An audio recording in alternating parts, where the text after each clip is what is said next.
So welcome to the second panel of the first day of our EURUS Graduate Student Conference.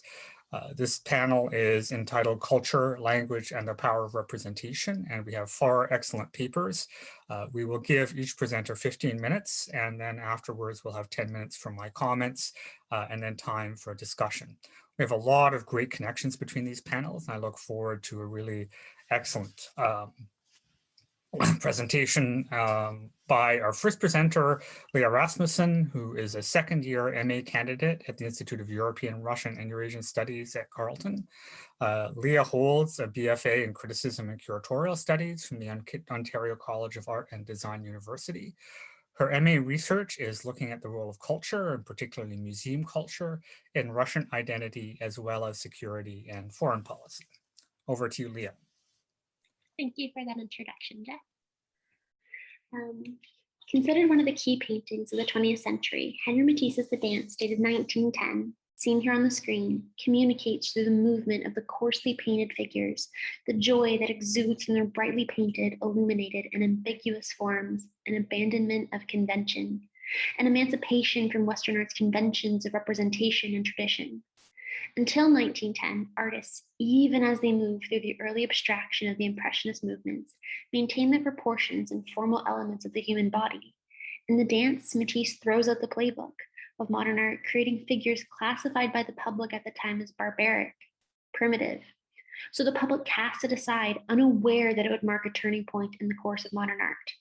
That is, save for Sergei Shchukin, the Moscow textile merchant who commissioned the work for the staircase of his Moscow home.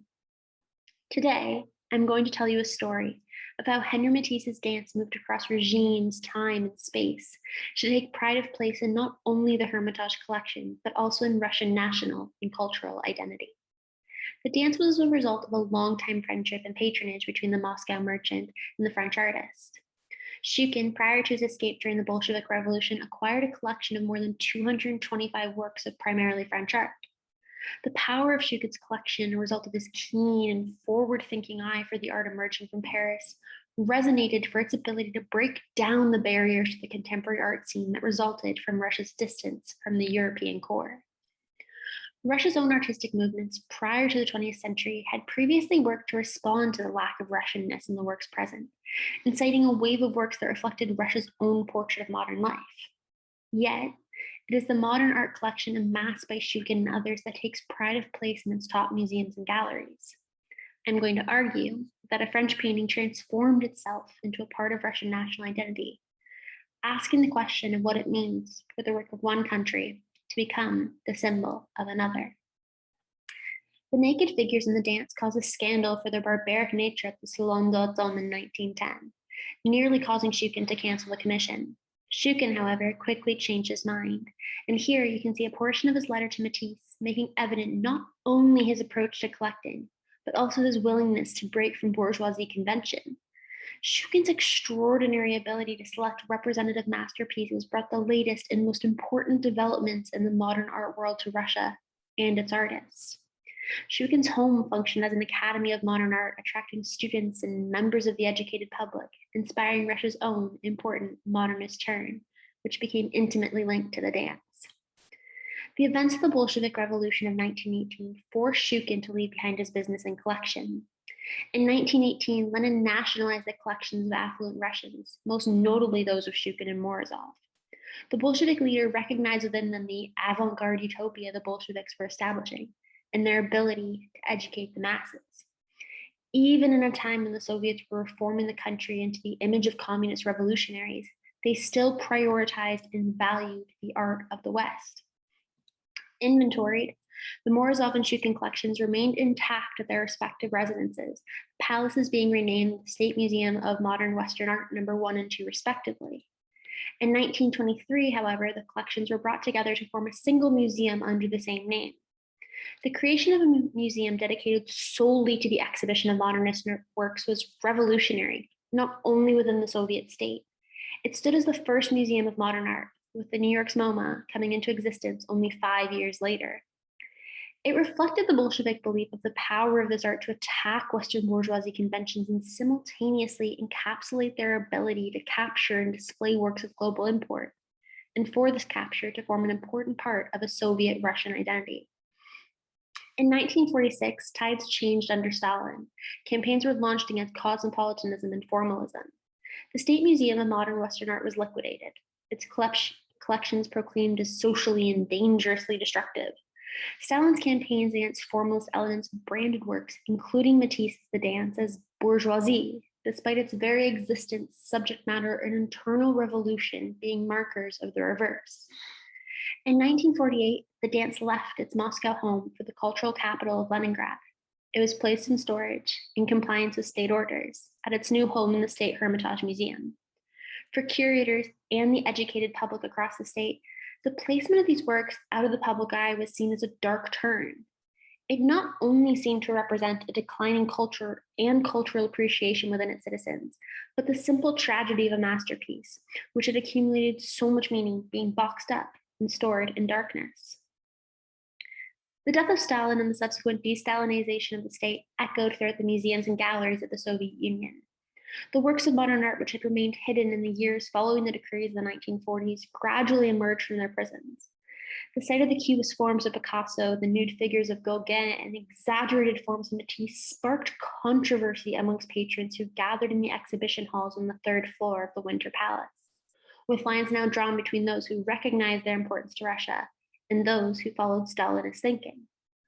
The third floor of the Hermitage had become synonymous with an interest in modern art.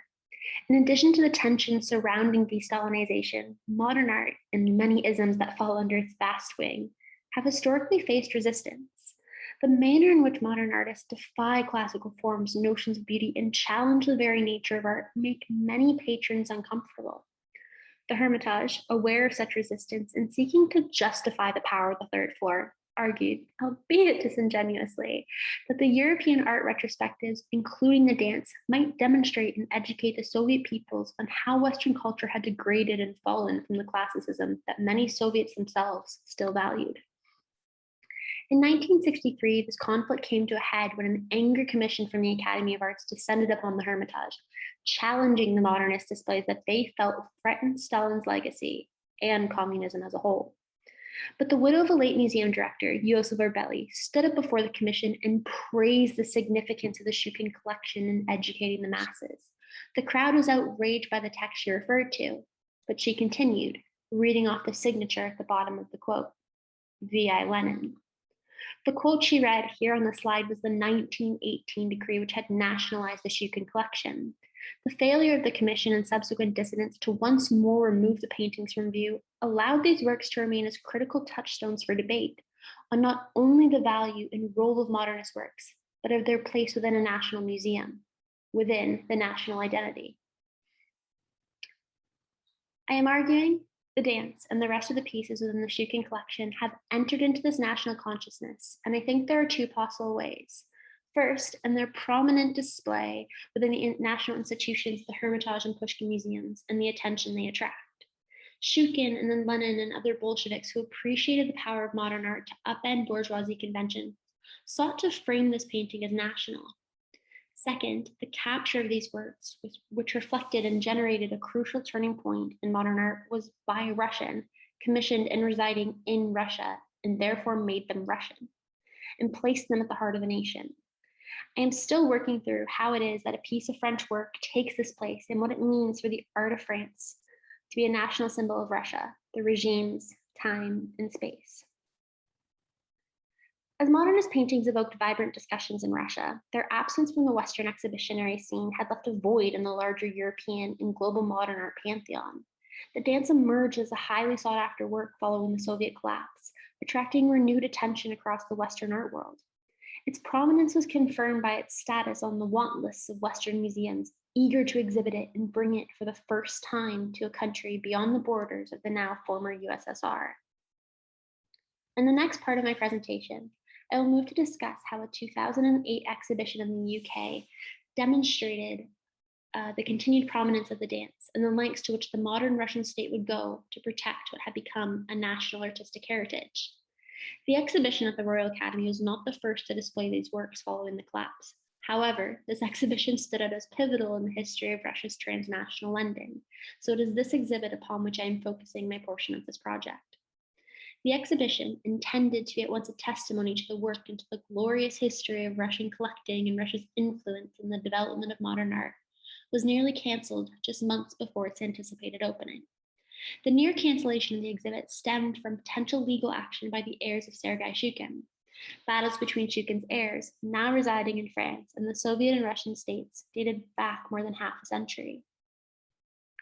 In 1953, the Soviet government, recognizing the currency in not only the sale of Western European art, but also museum exhibition loans, lent a number of Picassos first to an exhibition in Rome, followed by one in Paris. Their display outside the Soviet state offered an opportunity for Shchukin's heirs to challenge the legality of Lenin's 1918 decree, nationalizing their property.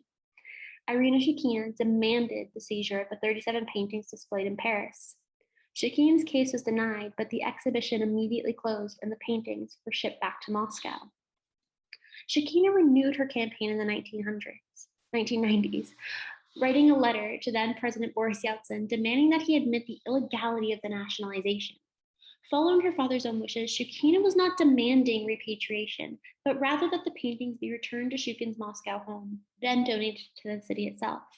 However, the Russian government refused to negotiate with her, and she threatened to demand the return of what she saw as her property.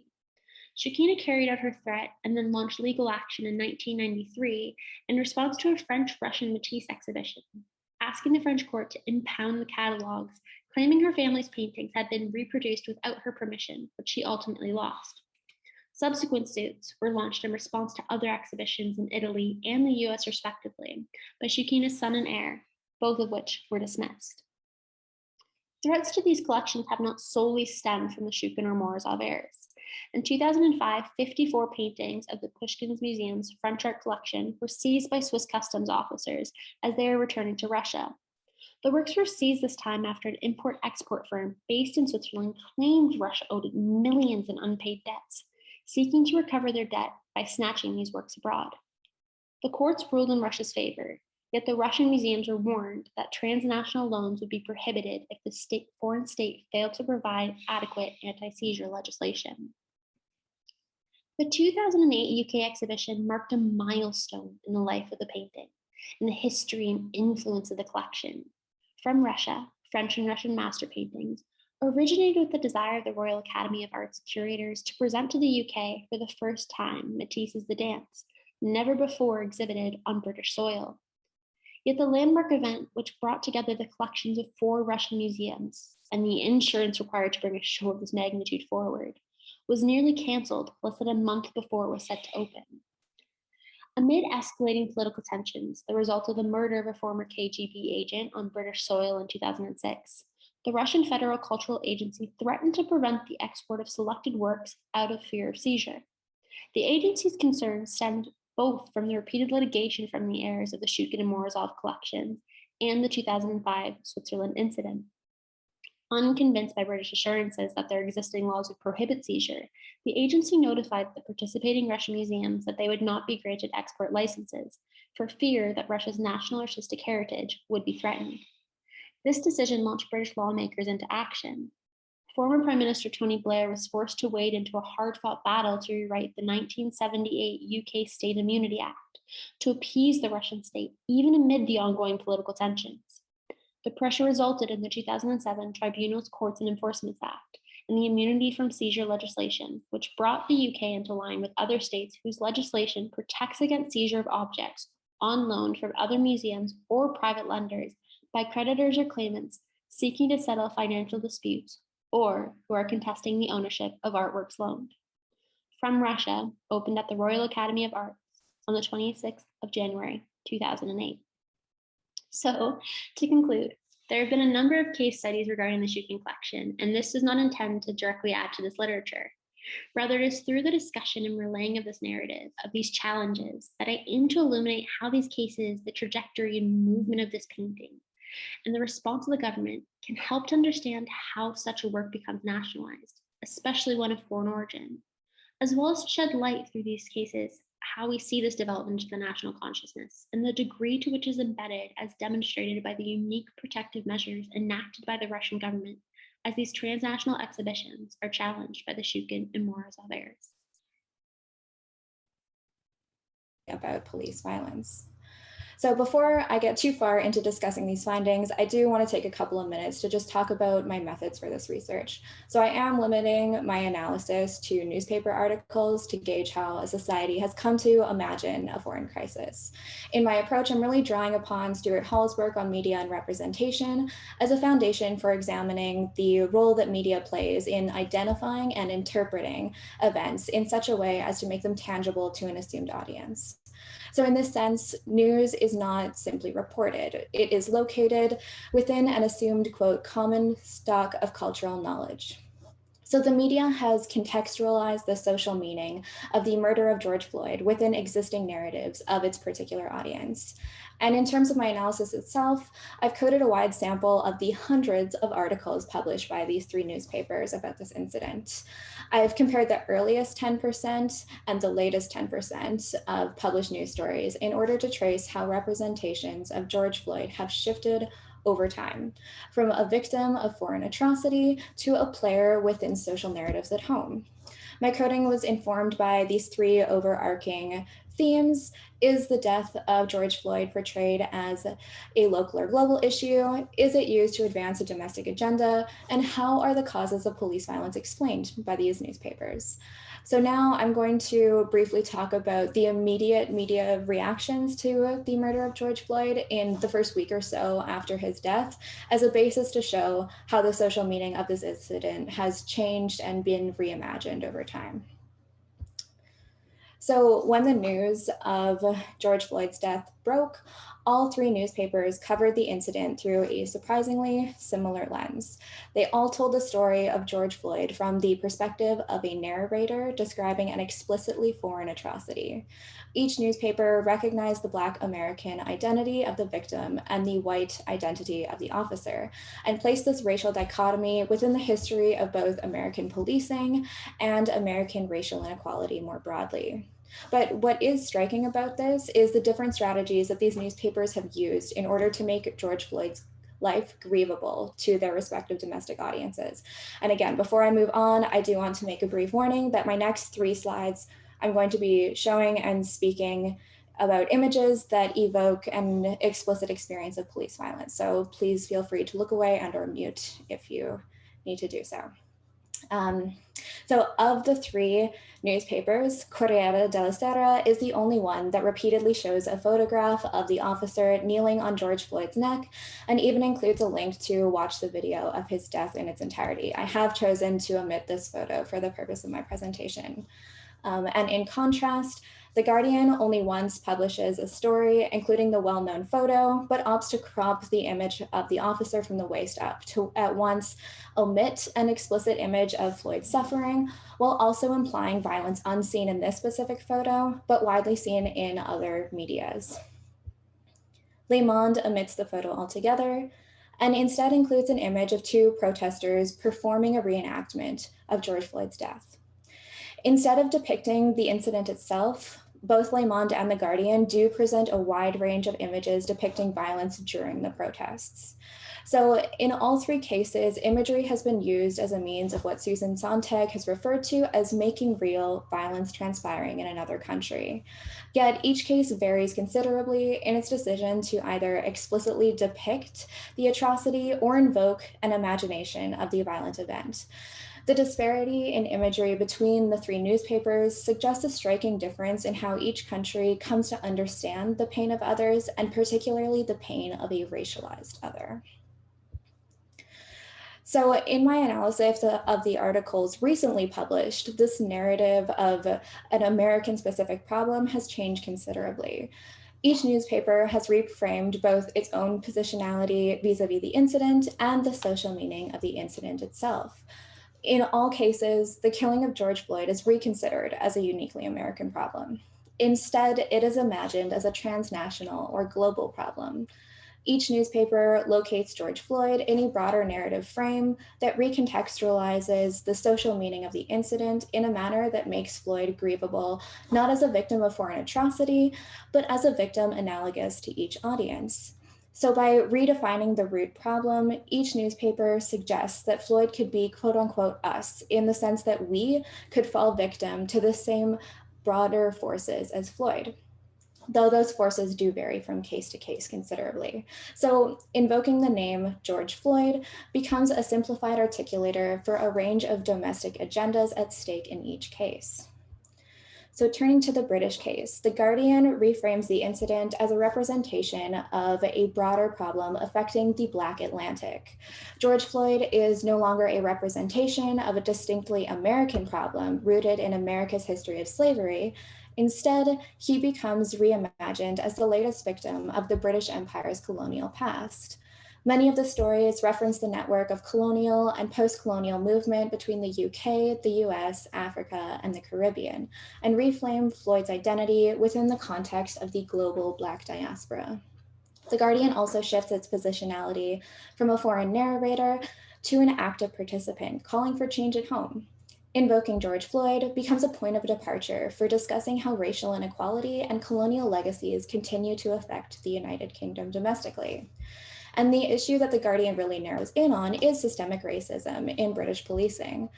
The George Floyd incident has been used to revive the 1999 Macpherson report, which concluded that the London Metropolitan Police Service was mired and is mired by structural racism.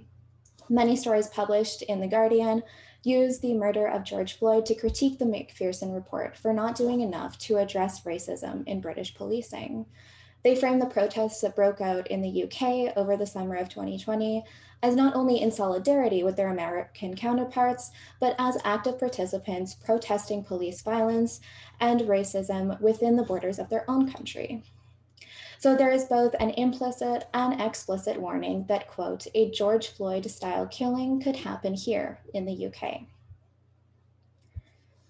The French case also undergoes a significant change from its immediate reactions. Over time, Le Monde began to reframe the killing of George Floyd within a broader context of global inequality and the challenges of social cohesion. Rather than a uniquely American experience, the murder of George Floyd becomes a representation of the failures of quick fix policies designed to address inequality that were initially implemented in Western societies during the 1970s and 80s, so their narrative goes. And within this narrative, George Floyd becomes a representation of a broader group of marginalized people. They note Black Americans, immigrants in Europe, Indigenous peoples, and the homeless specifically. So in this view, these groups are not marginalized because of structural racism per se, but because of their economic status associated with their groups. So Le Monde reframes George Floyd as a representation of the problems facing policing not only at home, but across the neoliberal world.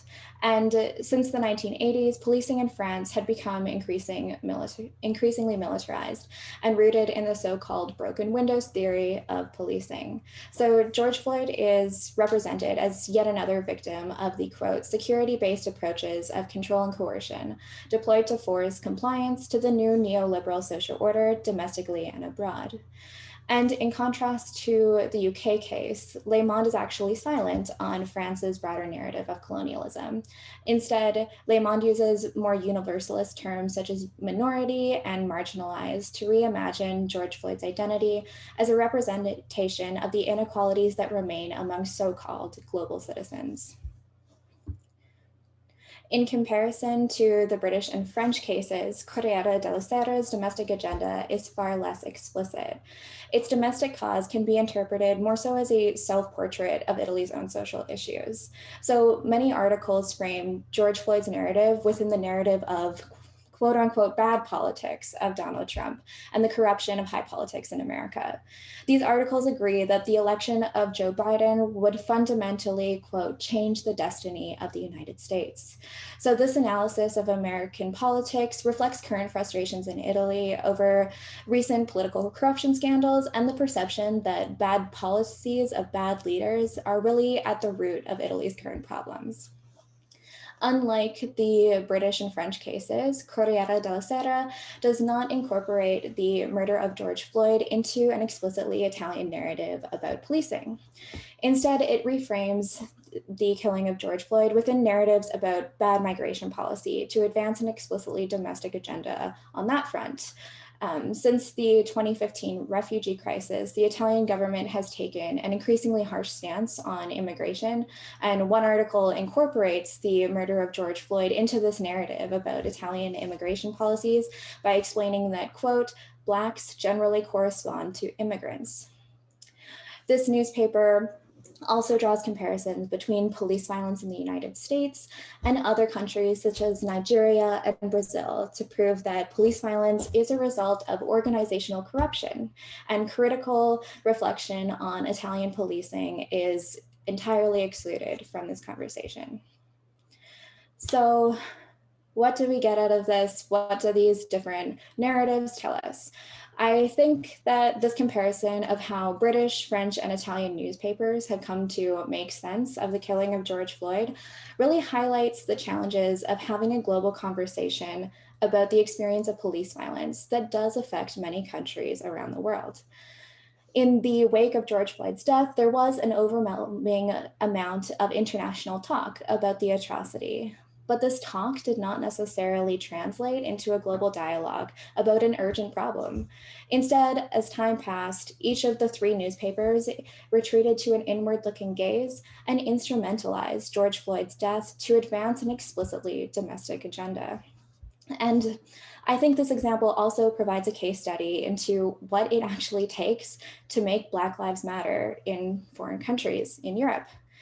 In each case, George Floyd's trauma was not his own. His life needed to be framed by a media as grievable, whether by imagining him as a victim of some graphic foreign atrocity or as a knowable victim suffering from the power dynamics we understand. And finally, I think that this also sheds light on the challenges of addressing police violence itself. From the single instance of police violence, different countries have come to make sense of its roots, causes, and implications in profoundly different ways. And surprisingly, not a single article suggested that there was anything its country of origin could learn from approaches to reform in other places. The overwhelming domestic gaze that shapes narratives and explanations of police violence has produced a relatively narrow range of thinkable solutions in each country. Now, there is no denying that the whole world was watching in the aftermath of George Floyd, but I think this shows that the whole world needs to be listening too. Thank you. Thanks, Jessi, for another fascinating presentation. Our next panelist will be Precious Oluwasanya, and Precious is a second-year MA student here with us again at EURUS. She received her BA in history from Ohio University, and she's interested in historical and contemporary societies, cultural impacts of media and art, and information politics. So to you, Precious. Okay, thank you, Jeff. Just gonna share my screen. Let's hope this works. Okay, can everyone see my presentation? Okay, awesome.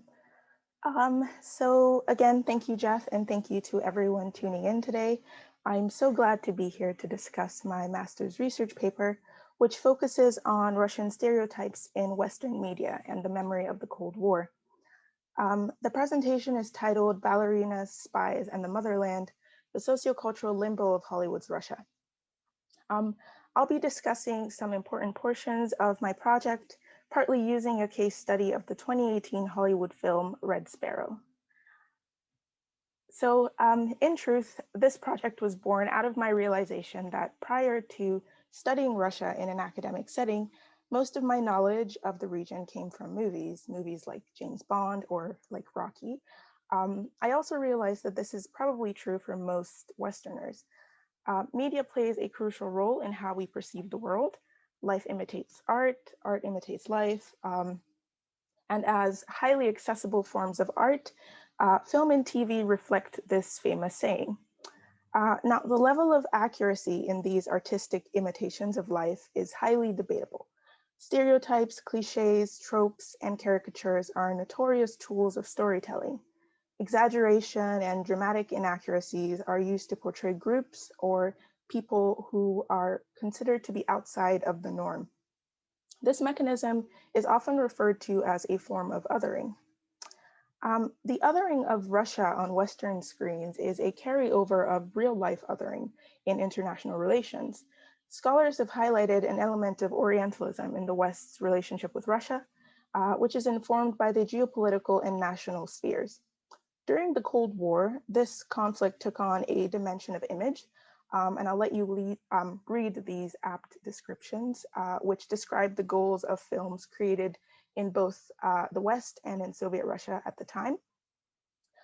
So certain images and tropes were used to portray ideological positions on the screen. Today, I'm not focusing on the Cold War, but on the present. But Hollywood's Russia is still a strange place. According to one Russian review of the widely acclaimed HBO series Chernobyl, this is a familiar land with vodka and KGB everywhere. I inserted this silly meme just because I think it sort of conveys the familiar Russian bad guy, which is one of the infamous caricatures of Russians that we see on screen. So finding that many of the same Cold War dynamics continue to manifest, I consider, are ideas simply hard to kill, or is the screen mirroring the present, just like it did in the past? So my hypothesis basically asks, where do these stereotypes about Russia come from? What is the origin of Hollywood's Russia? Why does it endear? And how does Hollywood's Russia reflect our real cultural relationship with Russia? I found that these stereotypes are predominantly reflections of the shared history of the Cold War.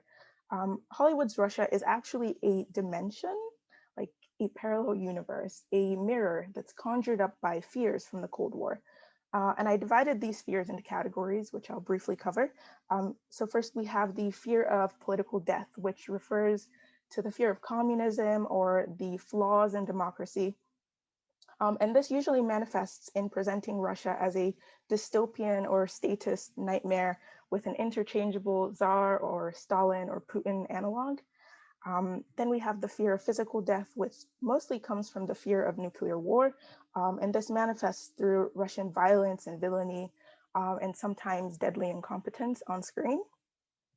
And then social fear, which comes in many parts.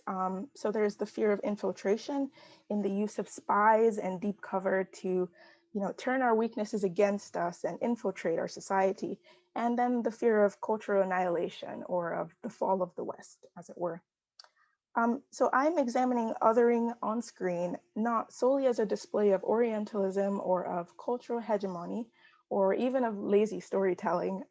Instead, I'm proposing that othering can actually be viewed as a reflection of the cultural scars which constitute the memory of the Cold War. The consistent salting of these wounds by contemporary geopolitical events allow these notions to endure, and film becomes a medium for politics of memory. Film and TV actually express the cultural damage and the pain memory associated with the Cold War. To illustrate my approach, today I will focus on a particular cliche, which is the idea of limbo that I will get into. The 2018 movie Red Sparrow is a representation of an unending Cold War, and the film actually really highlights some of these cultural scars. So Russian spies are familiar characters, and there's actually been a recent surge in a particular kind of female Russian spy. These female spies tend to fit a mold. They might be ballerinas or models, and even if they're not, they're enrolled in this program that robs them of their identity, turns them into the perfect spy or assassin or agent. And their arc often involves freeing themselves in body and in soul from this oppressive system that views them as disposable. They may or may not have a passionate romance with a Westerner, which awakens their quest for freedom. So tropes are not bad.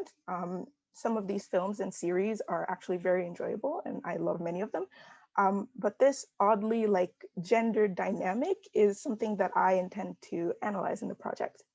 Today, I want to use one of these types of movies to look at a different theme, which is what I've termed sociocultural limbo. So through storytelling and filmmaking choices, Red Sparrow highlights a timelessness, which is this image of an unending Cold War. This timelessness is a manifestation of a scar, which continues to impact the Western view of modern Russia. To briefly summarize the movie for those who haven't seen it, a ballet dancer's career is cut short by a violent injury, and her uncle recruits her to work as a sparrow, which is a specific type of secret agent that uses sexual manipulation to attract foreign targets. She faces threat after threat from the enemy and especially from her own side, and she wrestles to keep her identity throughout the brutal process. It's a decent movie, but the idea of an unending Cold War and this ongoing civilizational struggle looms over the entire story. The title itself gives us some hints, right? Red Sparrow. So the film is set in the present, but the word red invokes our familiar association of the color red with Russia. Red implies Soviet, red implies communist. So we assume that Russia and the USSR are one and the same, despite the fact that that's no longer true.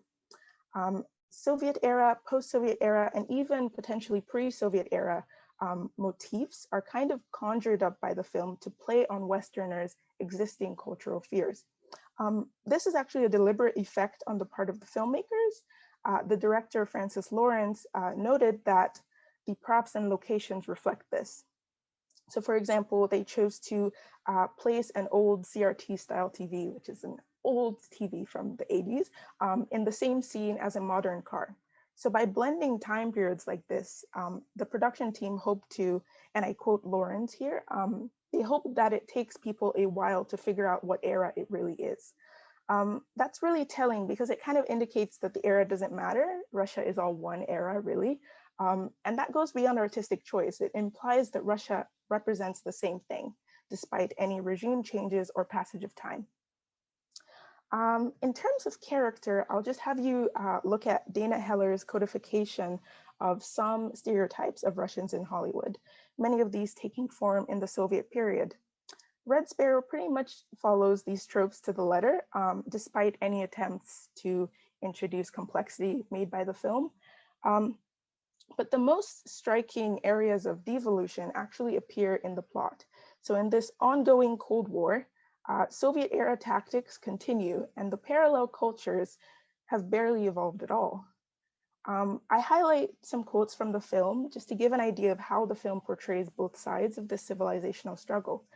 As you can see here, Russia and the West are very different.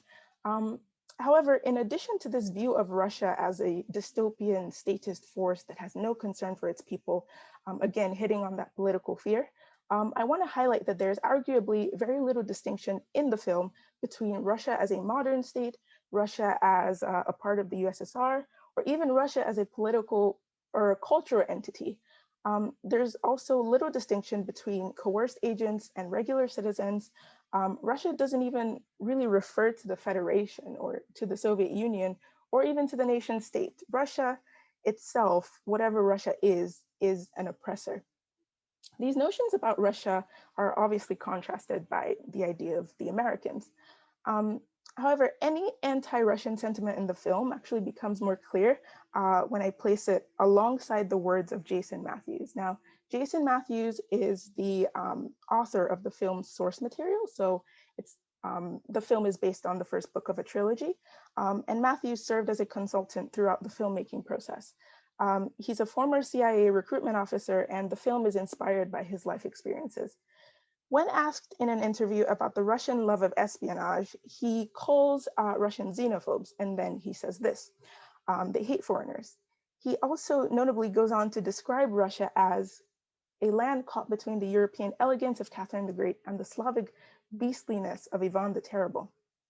This really highlights that conflict of East versus West and what is, to me at least, a very surprisingly open form of Orientalism and ethnic stereotyping that continues to persist to this day. I have another set of quotes here, again, highlighting cultural differences.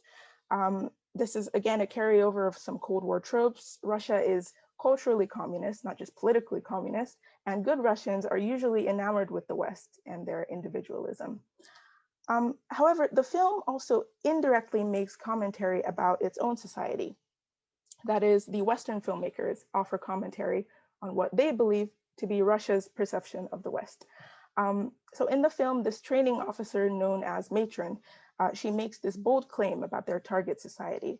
It kind of reads like a Westerner's conviction that the Russian geopolitical approach is rooted in sowing social tensions or kind of preying on existing social tensions in the West. This is actually important to note because current events don't help this at all. In fact, the director claimed that his original film pitch fell flat with studios because the studios felt that the modern Cold War thing was, and I quote him, a little passé. Of course, then the film became topical because of the 2016 US elections and Brexit and other global fears that Russia is actively engaging in a socially conscious strategy to sow disinformation and prey on existing discord in Western nations. So in conclusion, Red Sparrow displays many of those cultural fears, especially those of political death and sociocultural death.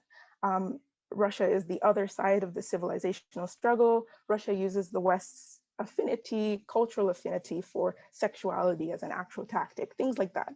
And Russia, on this slide, I have some general characteristics of this limbo universe.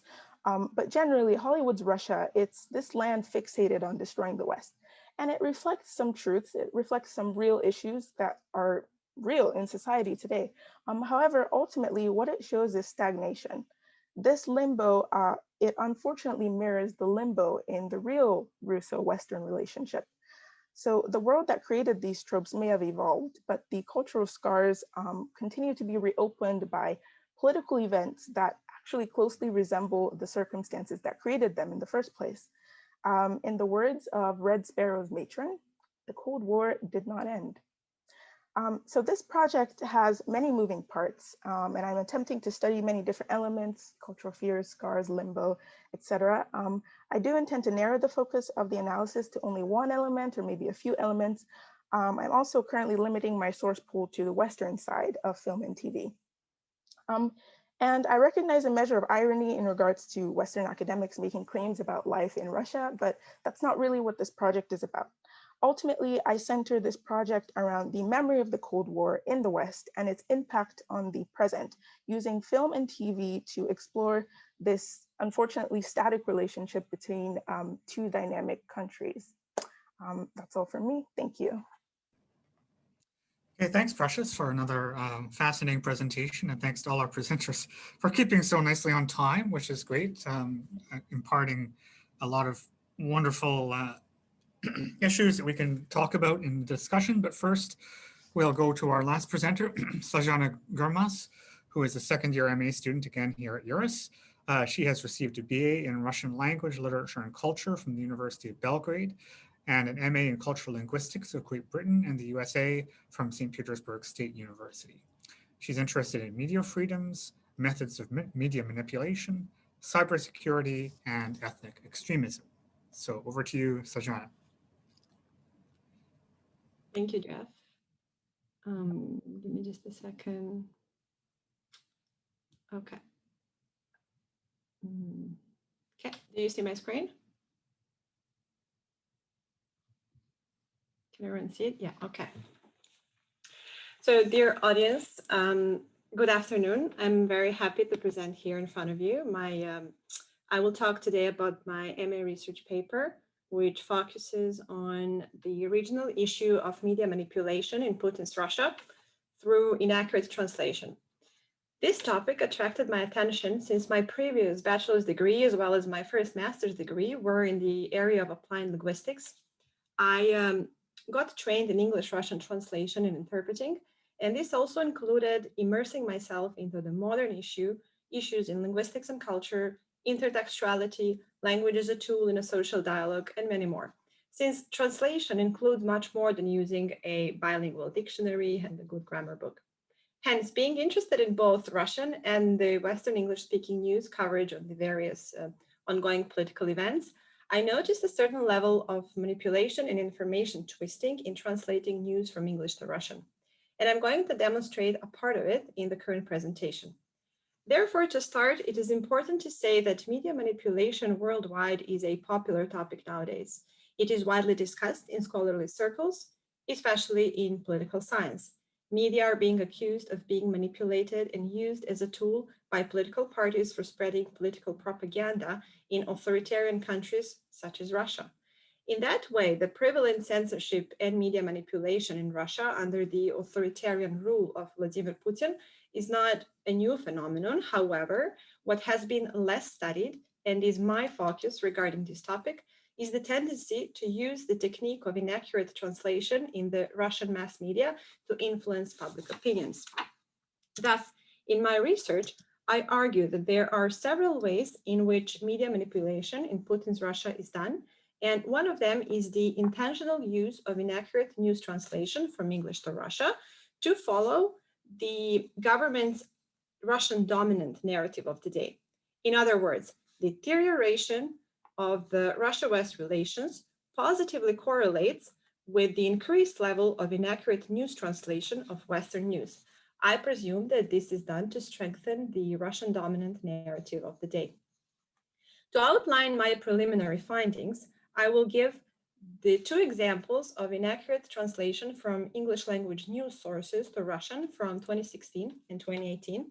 So due to the time limitation, I will present only two out of many examples that I have came across so far. To set up the podium, it is necessary to first describe the international stage at the time when the two selected examples were published. So in 2016 and 2018, Russian-West relations were fragile. Multiple scholars agree that such a tension between Russia and the West started from 2012, and it is still present.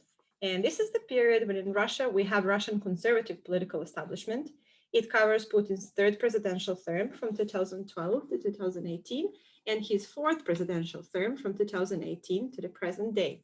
Since then, the EU and the USA confronted Russia in several areas, such as over the influence in the former Soviet republics. Additionally, events such as the Arab Spring, the downfall of Muammar Gaddafi in Libya, and the war in Syria contributed to the new clash between Russia and the West. Finally, in 2014, after Crimea became part of Russia again, the crisis in Russia's relations with the West plunged to a new low, with the West introducing sanctions on Russia. Relations today remain tenuous due to the ongoing COVID-19 vaccine race, as well as the recent poisoning and arrest of Alexei Navalny, the Russian opposition leader who is widely supported in the West. Knowing this, we can now go to the concrete examples of mistranslation.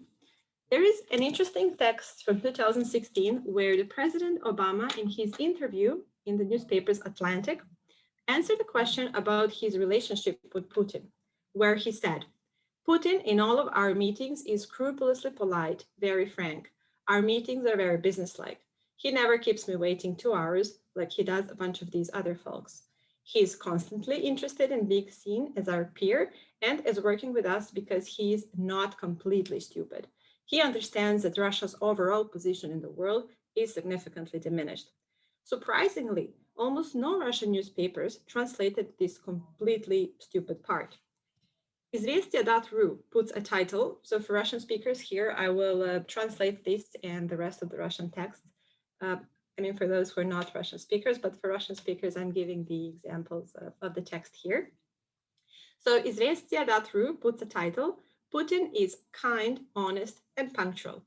And at the rest of the text, there is no part about not that stupid and the Russians' role in the world. Furthermore, Lenta.ru translated that other people make Obama wait, but Putin is not that way because he doesn't do that. And finally, Russia Today does mention the word stupid, but in a completely different context. In the original text, Obama says that Putin is interested to be seen as an American peer because he's not completely stupid, and he understands that Russia's position in the world is significantly diminished. But Russia Today states that Putin wants to be seen as an American peer because he is not that stupid. And the tone suggests that, of course, that is the best thing to do, not the opposite. And there is nothing else about the Russians' diminished position in the world.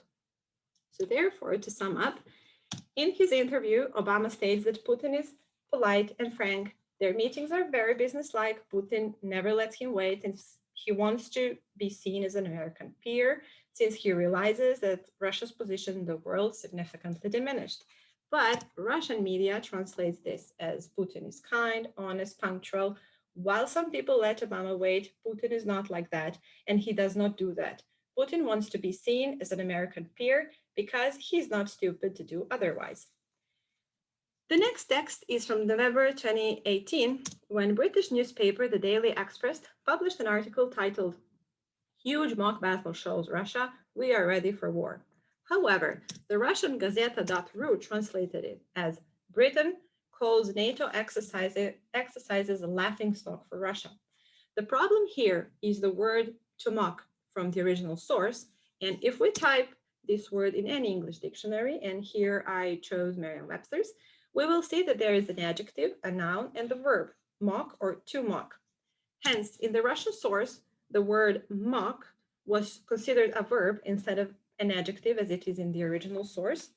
And it was translated as посмешище, which means laughingstock, mock, mockery, etc. So one may think that this is a mistake that could have happened to anyone, especially to a native Russian speaker, a journalist without a proper linguistic education that translates such a tricky word.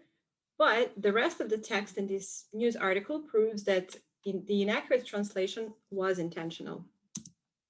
So the Russian text on the screen says, experts in the UK have mocked the NATO exercise Trident Juncture, held in Norway, which is considered the largest since the end of the Cold War.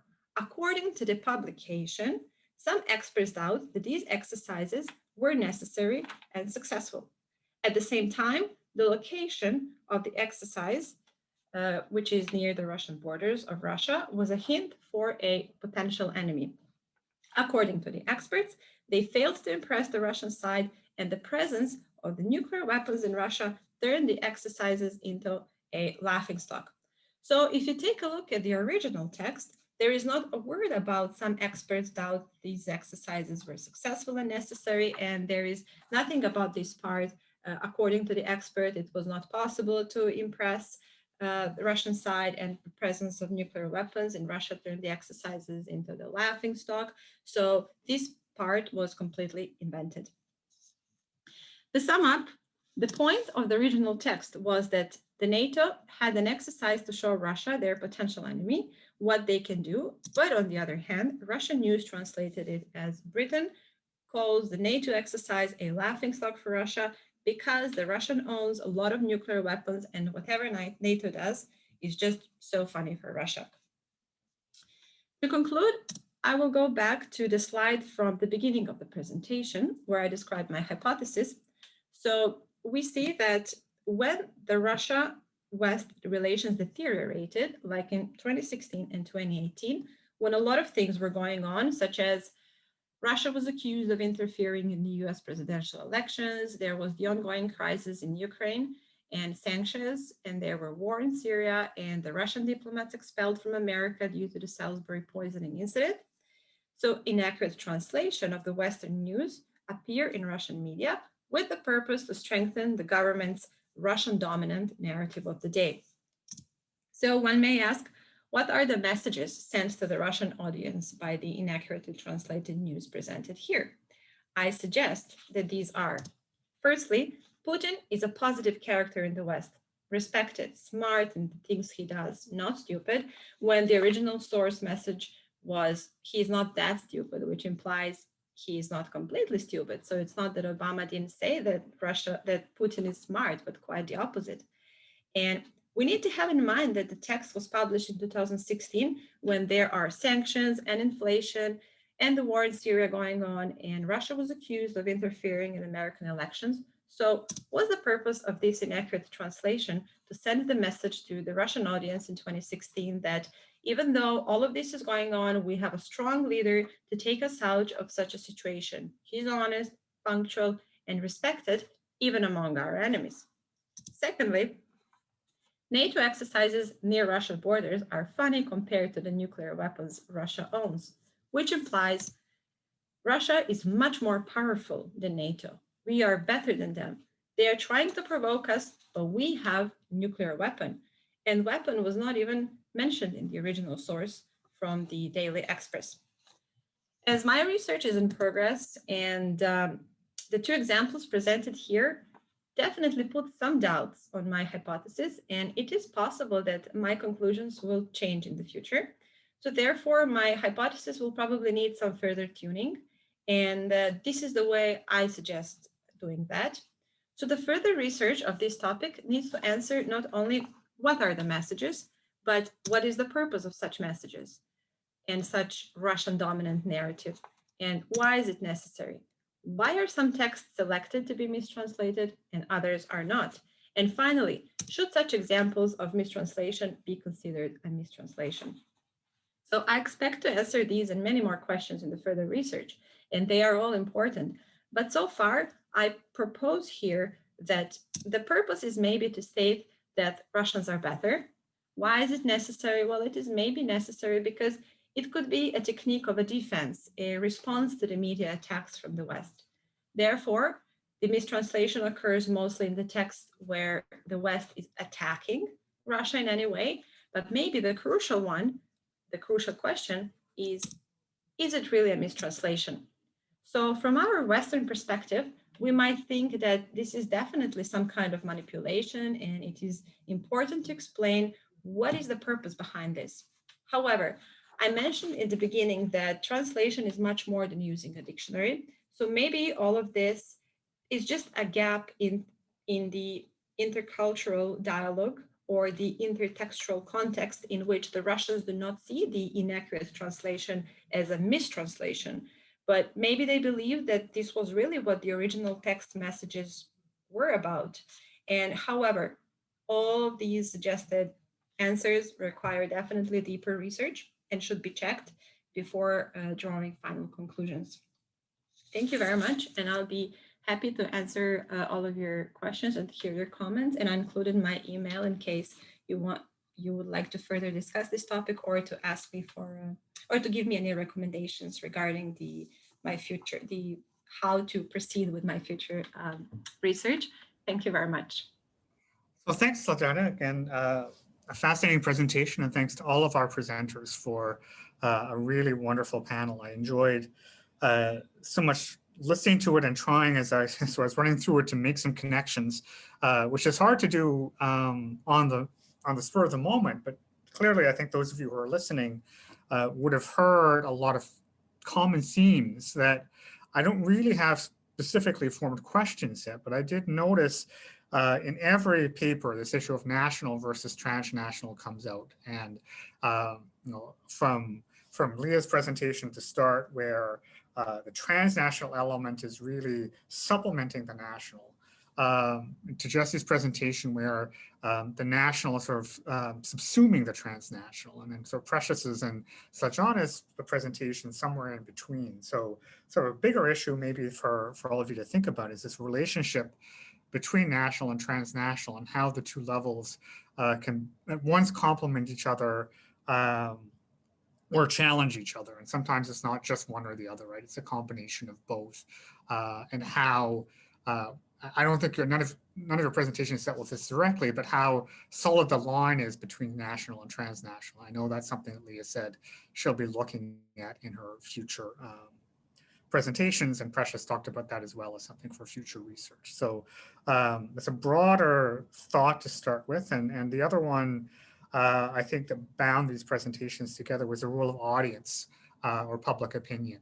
And clearly, each presenter was very sensitive to the fact that they were looking at particular audiences. On the one hand, on a grander scale, all of you were talking about broader public. So looking at things like newspapers, television, art, that really can address an entire nation.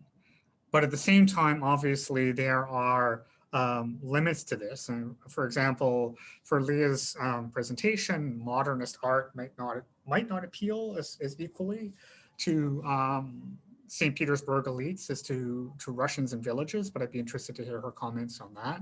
Jessi, I know your paper, you pick particular newspapers, right? And I know The Guardian obviously has a very specific place in the English national newspaper spectrum, I suppose. And it would be interesting to think about how even that works out, right? How it's in dialogue with other newspapers in its own country.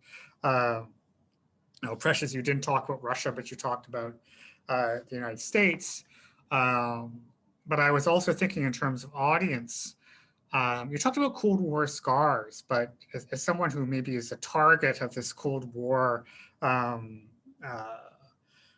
revolution or renewal, there's a certain comfort in the Cold War too, right? A certain nostalgia for the Cold War, for an enemy that seemed somehow, I mean, inscrutable maybe on the one hand, but also knowable. The sort of doctrine of mutually assured destruction. Kind of knew who the Russians were. You know, we had been to the Cuban Missile Crisis, and things were all right. And as Sladjana too, you talked about the question of audience, and you're pondering that as well, right? In which newspapers these were. And again, that would sort of in a way echo what I was mentioning with Leah. Are these newspapers that are read by in mass audiences? And I think in other conversations we've had, you've talked about newspapers versus television.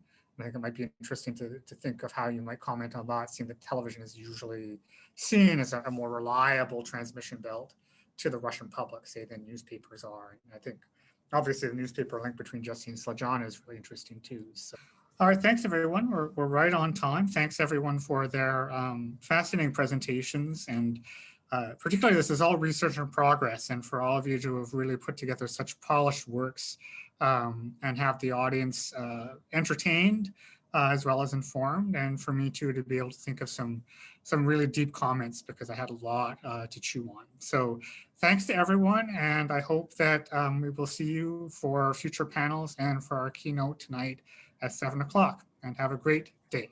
Bye-bye.